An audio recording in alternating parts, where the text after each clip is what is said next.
Hello बच्चा लोग, तो कैसे आप सब लोग। आई होप सब अच्छे होंगे, मस्त होंगे और पढ़ाई तो कर ही रहे होंगे। तो आज हम जो अपना चैप्टर कर रहे हैं वो चैप्टर कर रहे हैं केमिकल काइनेटिक्स, केमिस्ट्री का 12th का।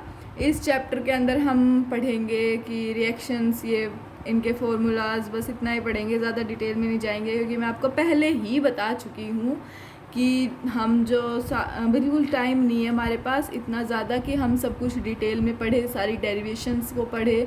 अगर आपको कोई भी है डाउट कि भैया मेरे को तो ये पढ़ना है, मेरे को ये नहीं आता चैप्टर, तो आप मेरे को डायरेक्ट डीएम कर दो, ग्रुप पे मैसेज कर देना और या फिर कमेंट कर देना, ठीक है। और कमेंट शेयर कर ही दिया करो कैसा लगता है या फिर कौन सा लेक्चर चाहिए अगले वीडियो में। ओके, चलो। तो आज हम अपना जो चैप्टर स्टार्ट कर रहे हैं वो कर रहे हैं केमिकल काइनेटिक्स, ऐसी ब्रांच केमिस्ट्री की जो डील करे रिएक्शन रेट की स्टडी के साथ। जैसे कि हम रिएक्शन रेट्स के साथ पढ़ते हैं ना, तो ये ऐसी ब्रांच है केमिस्ट्री की जो डील करती है रिएक्शन रेट्स के साथ, उनके मैकेनिज़म्स के साथ, उनके factor affecting rate of reactions के साथ। उसको हम कहते हैं केमिकल काइनेटिक्स। उसको हम क्या कहते हैं? केमिकल काइनेटिक्स, ठीक है। अगली बात आती है रेट ऑफ रिएक्शन। क्या होता है? रेट ऑफ रिएक्शन होता है change in concentration of reactant और product divide by time taken, divided by time taken. Change in concentration of reactant या फिर प्रोडक्ट की divide by time taken. Unit की बात करें तो यूनिट क्या होगी हमारी? Mole, litre inverse, second inverse और मोलर सेकेंड इनवर्स। मोल मतलब कि मोल लीटर इनवर्स को हम एम बड़ा एम भी लिख सकते हैं, मोल लीटर इनवर्स को हम बड़ा एम भी लिख सकते हैं, ठीक है। अगली बात करते हैं रिएक्शंस की। रिएक्शंस की बात करें तो फर्स्ट जो होती है हमारी वो होती है वेरी फास्ट रिएक्शन, फिर वेरी स्लो रिएक्शंस, उसके बाद मॉडरेट रिएक्शंस। मॉडरेट रिएक्शन का मतलब रेट ना ही ज़्यादा और रेट ना ही कम। एवरेज रेट की बात करें तो इसके अंदर क्या होता है? R average is equal to delta C by delta T, delta C by delta T. Instantaneous rate की बात करें तो R instantaneous is equal to D C by D T, D C by D T, ठीक है। Sorry आपको दिख ही नहीं रहा था, है ना? कोई बात नहीं, अभी देख लो। D C by D T ये दे रखा है इधर। दूसरा वाला पेन कहाँ गया आज? ये रहा, D C by D T छुप के बैठा था। अब देखो ये रिएक्शन दे रखी है हमें, A plus B gives 6C plus D. ये क्या हमारी जनरल रिएक्शन। अगर हम बात करें rate of disappearance of A की, देखो अगर हम रेट ऑफ रिएक्शन की बात करते हैं तो कोफिशिएंट हमारा डिवाइड होता है, बट अगर हम डिसअपीयरेंस या फिर अपीयरेंस की बात करें तो हमारा कोफिशिएंट का कोई भी मैटर नहीं है उधर, ठीक है। अब देखो रेट ऑफ डिसअपीयरेंस ऑफ ए के आगे कोफिशिएंट ए है, पर इसके अंदर कोफिशिएंट का कोई भी मैटर नहीं है, तो हमारा क्या आ जाएगा? ये minus A by T, sorry minus A by delta T. अब सी की रेट ऑफ अपीयरेंस है, सी का क्या हुआ? रेट ऑफ अपीयरेंस, तो क्या हो जाएगा? Delta C by delta T. देखो जो प्रोडक्ट है ना वो हमेशा पॉजिटिव आता है और रिएक्टेंट क्या आता है? हमेशा नेगेटिव। नेगेटिव में नेगेटिव का साइन लगता है। ये किस लिए लगता है नेगेटिव का साइन? इसलिए लगता है क्योंकि जब हम रिएक्टेंट की कंसंट्रेशन को निकालते हैं ना तो वो नेगेटिव आती है, तो उस नेगेटिव, और कंसंट्रेशन तो कभी नेगेटिव आ ही नहीं सकती, तो उस नेगेटिव को हटाने के लिए हम एक और माइनस लगाते हैं ताकि माइनस माइनस बन के प्लस बन जाए, ठीक है। आ गया समझ में? अगर हम बात करें, अब देखो रेट ऑफ रिएक्शन की, रेट ऑफ रिएक्शन की बात करें तो इसके अंदर क्या होगा? कोफिशिएंट्स डिवाइड होंगे, कोफिशिएंट का मैटर होगा रेट ऑफ रिएक्शन में, अभी बताया मैंने। तो देखो क्या हो गया? ये 1/a माइनस का प्रोडक्ट मतलब रिएक्टेंट में क्या होगा? माइनस का होगा, -1/a delta T by delta t, -1/a delta a by delta t is equal to -1/b delta b by delta t, और c के लिए 1/c delta c by delta t, और d के लिए 1/d delta d by delta t. आगे बात करते हैं रेट लॉ की या फिर रेट इक्वेशन की। तो देखो पहले मैंने एक केमिकल रिएक्शन लिख दी है, ए प्लस बी गिव्स प्रोडक्ट। उसने क्या दे दिया? प्रोडक्ट दे दिया। ये हमारी क्या है? केमिकल रिएक्शन है, ठीक है। ये क्या है? Chemical reaction. अगर इसके रेट ऑफ रिएक्शन की बात करें तो क्या हो जाएगा? ये डायरेक्टली प्रोपोर्शनल होता है कंसंट्रेशन ऑफ ए की पावर एक्स इनटू में कंसंट्रेशन ऑफ बी की power Y, concentration of B की पावर वाई। तो अब अगर हम रेट निकालेंगे तो प्रोपोर्शनलिटी का साइन हटेगा, तो उसकी जगह क्या आ जाएगा? के। क्या आ जाएगा? के। तो k इंटू ए की पावर x इंटू बी की पावर y। तो ये क्या हो गया, रेट लो या फिर रेट इक्वेशन, रेट लो या फिर रेट इक्वेशन होगी। ठीक है, अगर बात करें हम characteristics of rate constant, rate constant की कैरेक्टरिस्टिक्स की बात करें तो क्या होती है, देखो जितनी ज़्यादा k की वैल्यू होगी उतनी ही रिएक्शन फास्ट होगी, जितनी ज़्यादा k की वैल्यू उतनी ही रिएक्शन हमारी फास्ट होगी, जितनी ज़्यादा k की वैल्यू उतनी reaction fast. At a particular temperature value is constant for reaction, किसी भी पर्टिकुलर टेम्परेचर पे वैल्यू क्या होगी, कांस्टेंट होगी रिएक्शन के लिए, वैल्यू क्या होगी, रिएक्शन के लिए कांस्टेंट होगी। और ये जो होता है ये इंडिपेंडेंट होता है initial concentration of reactant and product, reactor और प्रोडक्ट की इनिशियल कंसंट्रेशन के इंडिपेंडेंट होता है ये। ठीक है, अगली बात करते हैं हम ऑर्डर ऑफ रिएक्शन की। ऑर्डर ऑफ रिएक्शन क्या होता है, इसके अंदर क्या होता है, जो रेट ऑफ रिएक्शन है हमारा वो डायरेक्टली प्रोपोर्शनल है ए की पावर x इंटू बी की पावर y, और इसका क्या आ गया, rate of reaction k into A की पावर x बी की पावर y। तो ऑर्डर क्या आ गया, n equal to X plus Y. ठीक है, अगली बात करें यूनिट ऑफ रेट कांस्टेंट की, रेट कांस्टेंट की यूनिट की बात करें तो ये क्या होती है, k is equal to general है, ये जनरल क्या है, general k is equal to mole 1 minus N litre n minus 1 second inverse. n जो होता है हमारा वो होता है ऑर्डर की, कितने ऑर्डर की रिएक्शन है उसके हिसाब से हमारा रेट कांस्टेंट निकलेगा। ठीक है, एलिमेंट्री रिएक्शन की बात करते हैं, अगली बात करते हैं एलिमेंट्री रिएक्शन की। जो रिएक्शन सिंगल स्टेप में हो जाए, ऐसी रिएक्शन जो एक ही स्टेप में हो जाए उसको हम कहते हैं एलिमेंट्री रिएक्शन, उसको हम कहते हैं एलिमेंट्री रिएक्शन। ठीक है, अगली बात करें कॉम्प्लेक्स रिएक्शन। कॉम्प्लेक्स रिएक्शन क्या होती है, reaction take place in more than one step, ऐसी रिएक्शन जो एक स्टेप से ज़्यादा स्टेप्स में हो उसको हम कहेंगे कॉम्प्लेक्स रिएक्शन। ठीक है, जो रेट लो है वो स्लोएस्ट स्टेप के अकॉर्डिंग दिया जाता है, जो रेट लो है हमारा वो स्मॉलेस्ट स्टेप के अकॉर्डिंग दिया जाता है, और ये क्या होता है हमारा रेट डिटरमाइनिंग स्टेप। ठीक है, ए से डी कॉम्प्लेक्स रिएक्शन है, ए से बी हमारी फास्ट है, बी से सी स्लो है और सी से डी फास्ट है। ठीक है, हम बी से सी वाली को लेंगे बिकॉज दिस इज स्लो। अगली बात करते हैं order of reaction from reaction mechanism. Reaction mechanism से ऑर्डर ऑफ रिएक्शन निकालना है। देखो ये हमें एक क्वेश्चन दे रखा है, इसका ये प्रोसीजर फॉलो, ये इक्वेशन दे दी, ये वाला फास्ट है ये स्लो है, तो स्लो के हिसाब से निकालेंगे रेट ऑफ रिएक्शन। तो स्लो के हिसाब से निकाल लिया O3O। ठीक है, O3 directly proportional to O, KC आ गया हमारा क्या, R आ गया K इंटू O3O, KC क्या आ गया, अब KC फास्ट के लिए निकालेंगे तो फास्ट के लिए O2 minus O2 into O divide by O3। ठीक है, जिसकी जितनी पावर है उतनी पावर आएगी। तो O की वैल्यू क्या आ गई, O की वैल्यू आ गई हमारी, जस्ट अ सेकेंड, O की वैल्यू आ गई KC O3 बाई O2। ठीक है, अब हम फर्स्ट इक्वेशन में पुट कर देंगे तो R is equal to KO3 KCO3 by O2। तो ये क्या आ गया, K1 O3 2 O2 की पावर माइनस 1। तो ऑर्डर आ गया 2 माइनस 1 इज इक्वल टू 1। ठीक है, ठीक है, आ गया ये समझ में। ठीक है, अगली बात करते हैं molecularity of chemical reaction. Chemical reaction की मोलिकुलरिटी ये डिफाइंड है सिर्फ और सिर्फ एलिमेंट्री रिएक्शन के लिए, ये सिर्फ और सिर्फ एलिमेंट्री रिएक्शन के लिए डिफाइंड है। जैसे 2HI देता है हमें, एक H2 प्लस I2, एक H2 प्लस I2, ये क्या है, एलिमेंट्री रिएक्शन है, ये क्या है, एलिमेंट्री रिएक्शन। ठीक है, अगली बात करते हैं N2O5 से क्या बना, NO2 plus half O2, 2NO2 plus half O2, ये क्या हमारी एलिमेंट्री रिएक्शन। तो मोलिकुलरिटी इसकी क्या हो गई, 1।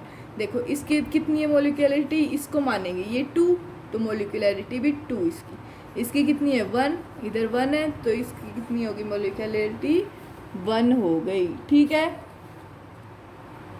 ठीक है, अगली बात करें difference between molecularity and order. Order और मोलिकुलरिटी के बीच में डिफरेंस क्या होता है, तो देखो ऑर्डर क्या होता है, ये होती है एक एक्सपेरिमेंटल क्वांटिटी, हम है ना इसको एक्सपेरिमेंट से निकालते हैं, इसको हमेशा एक्सपेरिमेंट से निकालते हैं। और मोलिकुलैरिटी होती है वो थ्योरेटिकली होती है।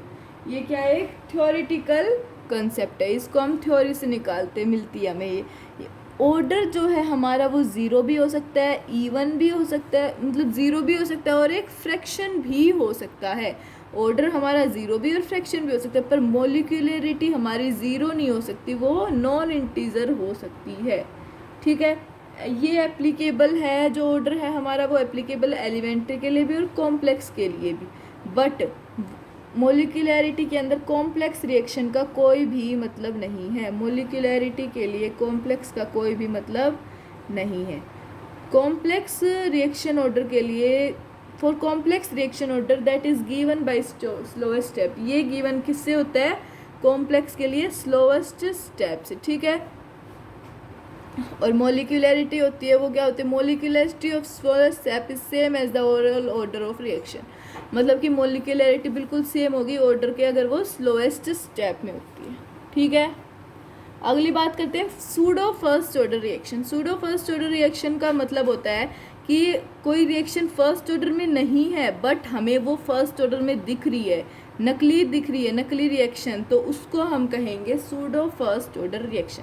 Reaction which are not first order but approximated to appear to be first order due to high concentration of reactant, क्यों किसकी वजह से, उसके हाई कंसनट्रेशन ऑफ रिएक्टेंट्स की वजह से, देन अदर रिएक्टेंट्स, दूसरे रिएक्टेंट्स से। तो जो एग्जाम्पल आ गया, ठीक है, ये आगे समझ में कि pseudo first order reaction first order की होती नहीं है बट वो दिखती है फर्स्ट ऑर्डर की, तो उसको हम कहेंगे pseudo first order reaction, pseudo first order reaction. ठीक है, अगली बात करते हैं हम एग्जाम्पल की। एग्जाम्पल की बात करें जैसे कि acidic hydrolysis of Easter, Easter की एसिडिक हाइड्रोलिसिस। तो देखो CH3COOC2H5 प्लस H2O, ये हम इसको H प्लस देंगे तो क्या हो जाएगा CH3COOH प्लस C2H5OH। ठीक है, ठीक है, अगली बात करें जो रेट ऑफ रिएक्शन है वो किसके डायरेक्टली प्रोपोर्शनल है, CH3COOC2H5 इंटू H2O की पावर 1। तो रेट ऑफ रिएक्शन क्या आ गया, K इंटू H2O का हम मानेंगे नहीं कुछ भी, तो आ गया CH3COOC2H5 की पावर 1। इसका ऑर्डर कितना हो गया 1, तो ये क्या है हमारी सूडो फर्स्ट ऑर्डर रिएक्शन, क्योंकि इसके अंदर H2O भी था बट इसको हम हटा देंगे, इसको हम हटा देंगे तो हमारा ये फन बन जाएगा यहाँ पे, तो ये सूडो फर्स्ट ऑर्डर रिएक्शन। ठीक है, ठीक है, आगे समझ में। अगली बात करते हैं हम इंटीग्रेटेड रेट इक्वेशंस की। इंटीग्रेटेड जो रेट इक्वेशन है वो जीरो ऑर्डर रिएक्शन के लिए क्या है, देखो क्या है, AT is equal to A0 minus KT, AT is equal to A0 minus KT। अगर हाफ लाइफ पीरियड की बात करें तो हाफ लाइफ पीरियड में जो हमारा T हाफ होता है वो क्या होता है A0/2K, A0/2K। जैसे T 3/4 निकाले तो क्या हो जाएगा वो T75 is equal to 3/4 A0, 3/4 A0। ठीक है, अगली बात आती है क्वेश्चन की। किसकी बात आती है, क्वेश्चन की। क्वेश्चन के अंदर क्या है, at 345 degree kelvin, sorry at 345 kelvin जो हाफ लाइफ है decomposition of a sample of gaseous compound, initially तो है वो 55.5 किलो पास्कल, वो क्या है 340 सेकेंड, वाज 340 सेकेंड। जब प्रोसेस होती है, जब प्रेशर हो जाता है 27 किलो पास्कल, तो जो हाफ लाइफ है वो क्या आ जाती है 170 सेकेंड, 170 सेकेंड। तो जो ऑर्डर है हाफ लाइफ का वो क्या होगा, जो ऑर्डर है वो हमें निकालना है रिएक्शन का। ठीक है, तो देखो T हाफ क्या हो गया हमारा A0/2 के, जीरो ऑर्डर रिएक्शन के लिए, तो T हाफ P0/2 के भी हो सकता है गैसियस रिएक्शन के लिए। तो T हाफ क्या हुआ डायरेक्टली प्रोपोर्शनल P0 हो गया जीरो ऑर्डर रिएक्शन। तो देखो यहाँ पे दे रखा है T हाफ 340 सेकेंड, P0 1 हो गया 55 किलो पास्कल और T हाफ हो गया directly proportional to P0, directly proportional to P0। तो P0 2 क्या है 27.8, P0 2 क्या है 27.8, तो T हाफ सेकेंड क्या आ गया 170 सेकेंड, T हाफ सेकेंड क्या आ गया 170 सेकेंड। तो क्या हो गया इसका ऑर्डर ऑफ रिएक्शन क्या हुई, जीरो ऑर्डर रिएक्शन हुई, क्योंकि इसका क्या है ये सारे देख लो यार, क्योंकि ये ए नोट बाई टू के है, इसका हाफ दे रखा है, तो ऐसे निकालिए, ऐसे हुई ना 1/70 27.8 की, इधर की 340 थी, फिर 170, तो ये किसके अंदर होती है, सिर्फ ज़ीरो ऑर्डर रिएक्शन में। किस में होती है ये, ज़ीरो ऑर्डर रिएक्शन। ठीक है, ठीक है। अगली बात करते हैं ग्राफिकल रिप्रेजेंटेशन की, ग्राफिकल रिप्रेजेंटेशन की। उसके अंदर देखो, अगर हम रेट की और कंसंट्रेशन का ग्राफ बनाएंगे, अगर रेट का और कंसंट्रेशन का ग्राफ बनाते हैं तो ये ऐसा बनता है, तो ये ऐसा सीधा बनता है। ठीक है, अगर हम टाइम का और रेट का बनाते हैं, ये ज़ीरो ऑर्डर्स के लिए, ज़ीरो ऑर्डर के लिए, तो वो भी सेम बनेगा। अगर टी हाफ का और ए नोट का ग्राफ बनाते हैं, अगर टी हाफ का या फिर ए नोट, टी हाफ और ए नोट का बनाते हैं, तो ये ऐसे बनेगा, तो ये ऐसे बनेगा। ठीक है, जो रेट है इसके अंदर, जो हमारा रेट है वो डायरेक्टली प्रोपोर्शनल होता है ए ज़ीरो के, रेट इक्वल होता है के, रेट इक्वल किसके होता है, के की। ठीक है, अगली बात करते हैं, ये ग्राफ दे रखा है हमें टाइम का और ए टी का, टाइम का और ए टी का, तो ये हमारा स्लोप आ गया, इसका के ऐसे आएगा ग्राफ, ये ए नोट है हमारा। ठीक है, इसकी बात करें तो देखो, ये ए नोट है, टी हाफ की वैल्यू क्या है, A naught by two K, T half directly proportional है ए नोट के, तो A T equal to A naught minus K T, तो Y is equal to C minus M X, तो slope हमारा आ गया माइनस के, स्लोप हमारा माइनस के आ गया। ठीक है, ठीक है, चलो ये देखो, ये अगला दे रखा है कंसंट्रेशन और टाइम का ग्राफ, तो ये ऐसा बनेगा।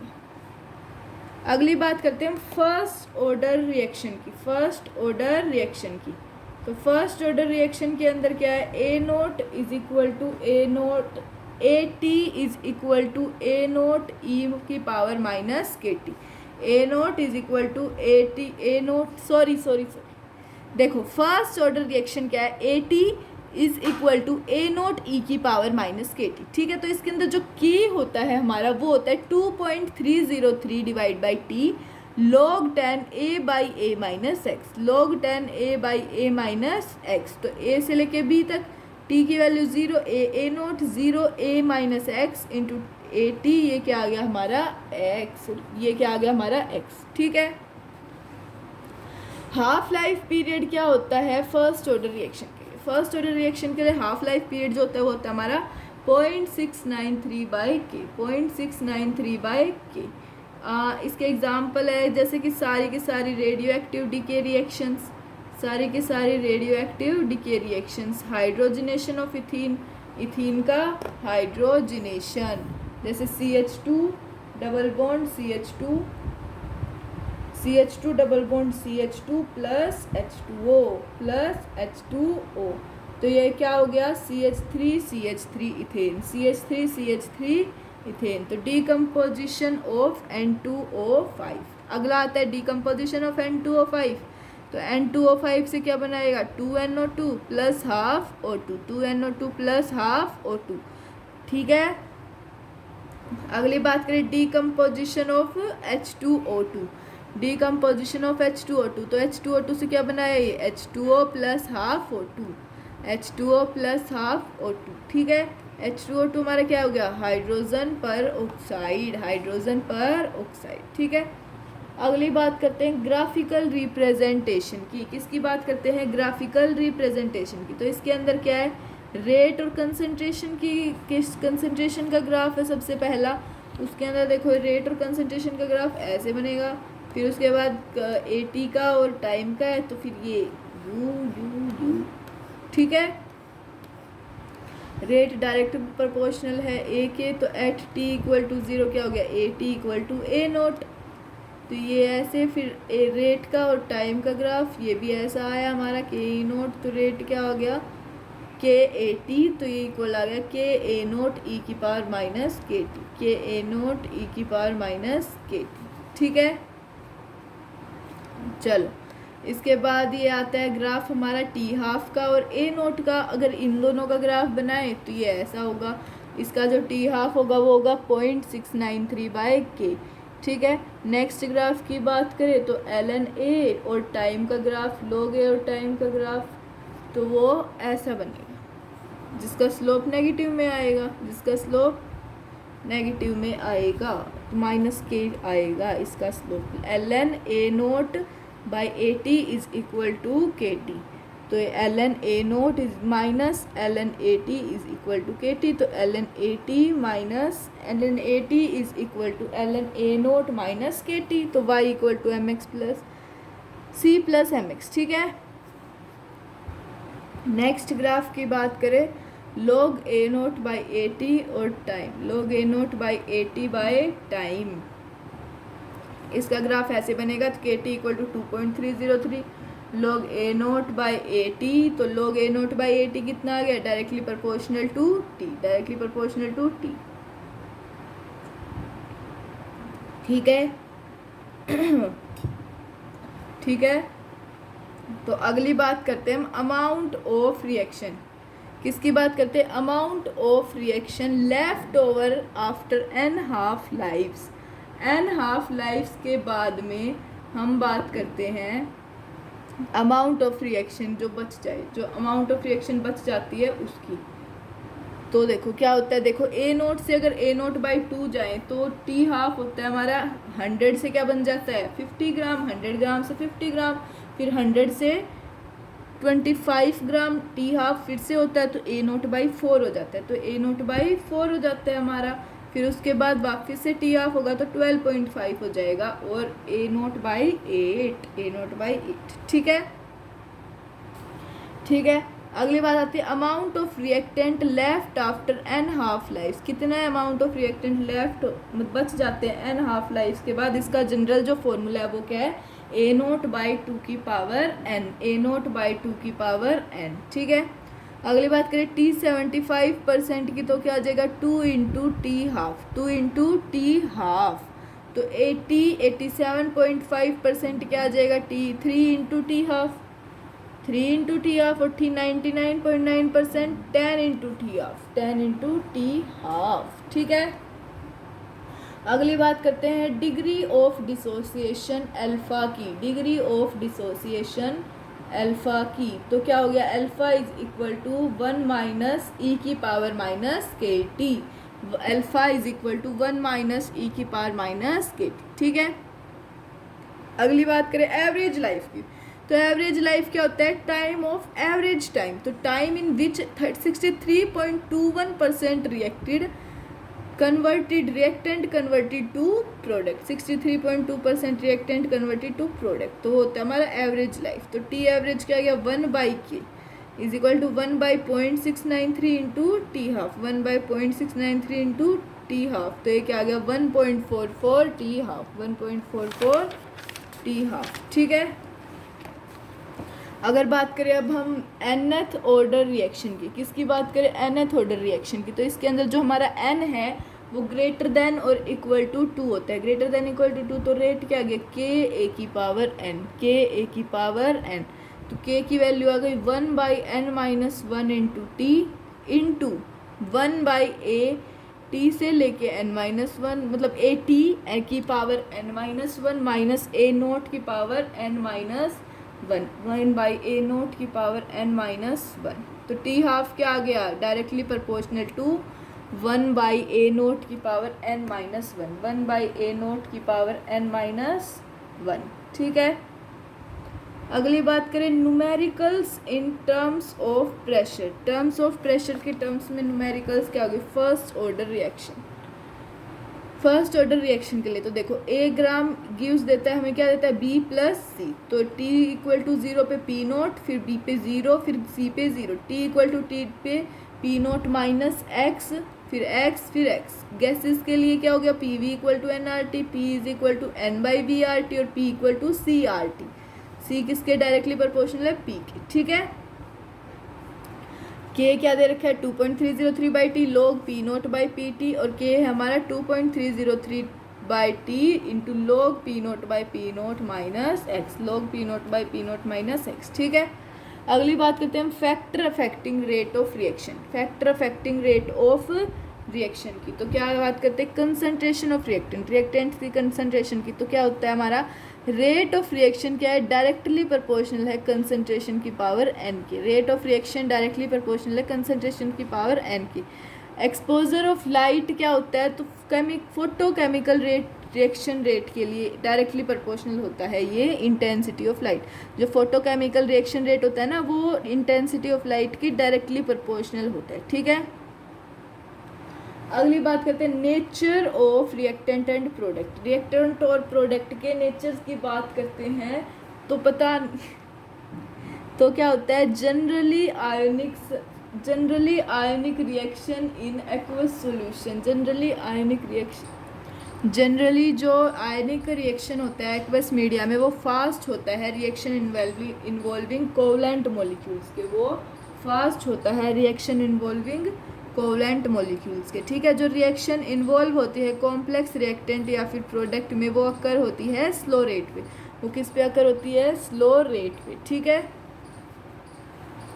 जो हमारा रेट ऑफ रिएक्शन है वो डायरेक्टली प्रोपोर्शनल होता है सरफेस एरिया ऑफ सॉलिड्स के। जो हमारा रेट ऑफ रिएक्शन है वो डायरेक्टली प्रोपोर्शनल होता है सरफेस एरिया ऑफ सॉलिड्स की, ठीक है। अगली बात करते हैं टेम्परेचर की। मोस्ट ऑफ द रिएक्शन, जो रेट ऑफ रिएक्शन है वो इंक्रीज होता है 2 और 3 बार when the temperature is increase by 10 units. जब हम जो टेम्परेचर है उसको इंक्रीज करते हैं 10 यूनिट से, ठीक है। जो रेशियो है रेट कांस्टेंट का, जिसका 10 डिग्री डिफरेंस होता है उसके टेम्परेचर में, उसको हम क्या कहते हैं, टेम्परेचर कोफिशिएंट। उसको हम कहते हैं टेम्परेचर कोफिशिएंट। दे रखा है देखो, mu is equal to K T plus 10 divide by K T is approximately equal to 2 और 3, इज अप्रोक्सीमेटली इक्वल टू 2 और 3, ठीक है।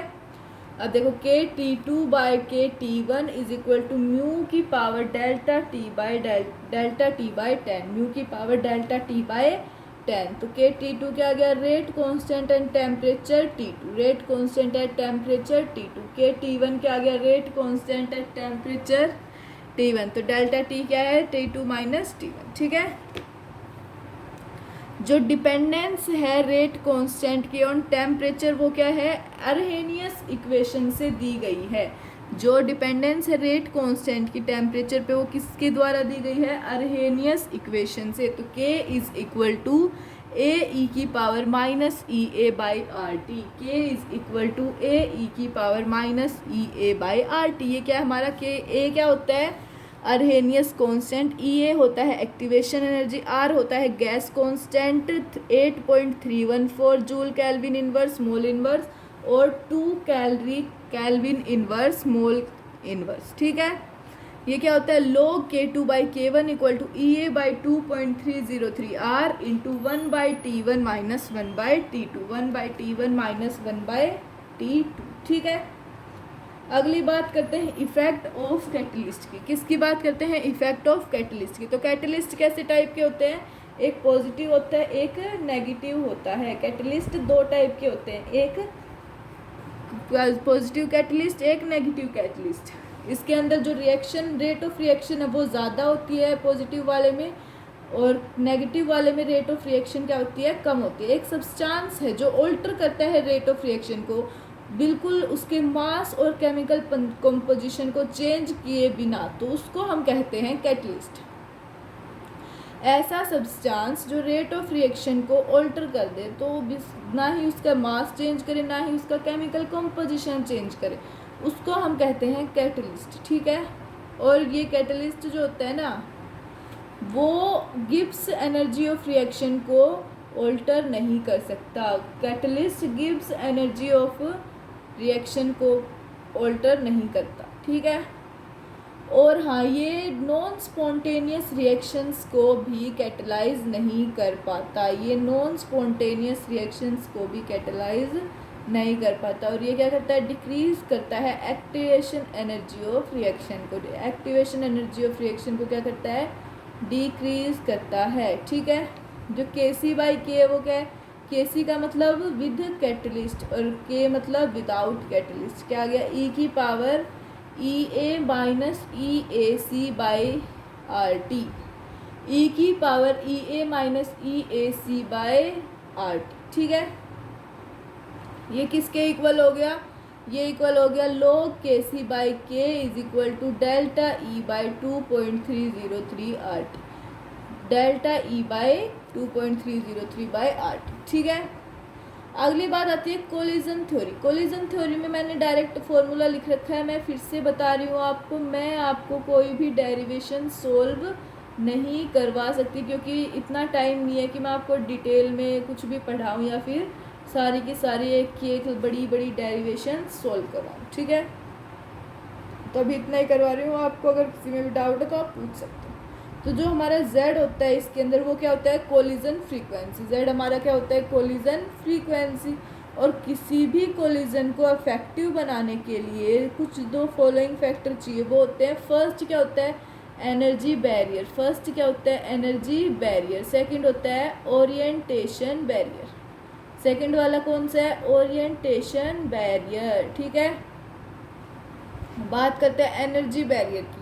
एनर्जी बैरियर के अंदर ये होता है, देखो ये हमारा ग्राफ है किसका, रिएक्शन कोऑर्डिनेट्स का और ई का, एनर्जी का। तो देखो ये इधर ऐसे ही गया, तो ये जो होती है ई टी एच यानी कि थ्रेश होल्ड एनर्जी हमारी, ई टी एच हमारी होती है थ्रेश होल्ड एनर्जी। ये रिएक्टेंट की कंसनट्रेशन, ये प्रोडक्ट की, इधर से ऊपर तक ये क्या होती है हमारी एक्टिवेशन, रिएक्टेंट से ऊपर तक, तो ये क्या होती है एक्टिवेशन एनर्जी। यहाँ पे क्या होगी, एंडोथर्मिक रिएक्शन और या फिर एक्टिवेशन कॉम्प्लेक्स, एक्टिवेशन कॉम्प्लेक्स, ठीक है, ठीक है।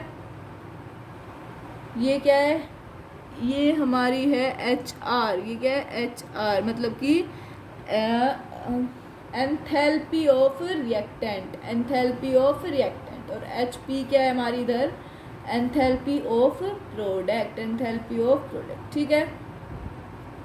जो डेल्टा एच है वो क्या होती है, एंथैल्पी होती है, एंट्रोपी लिख रखा है मैंने, सॉरी, एंथैल्पी होती है। तो देखो क्या देखा है, सेकंड पॉइंट क्या है, जो के है वो इक्वल होगा किसके, पी इंटू जेड ई की power minus E A by R T. P is equal to Z, sorry K is equal to P into Z E की power minus E A by R T.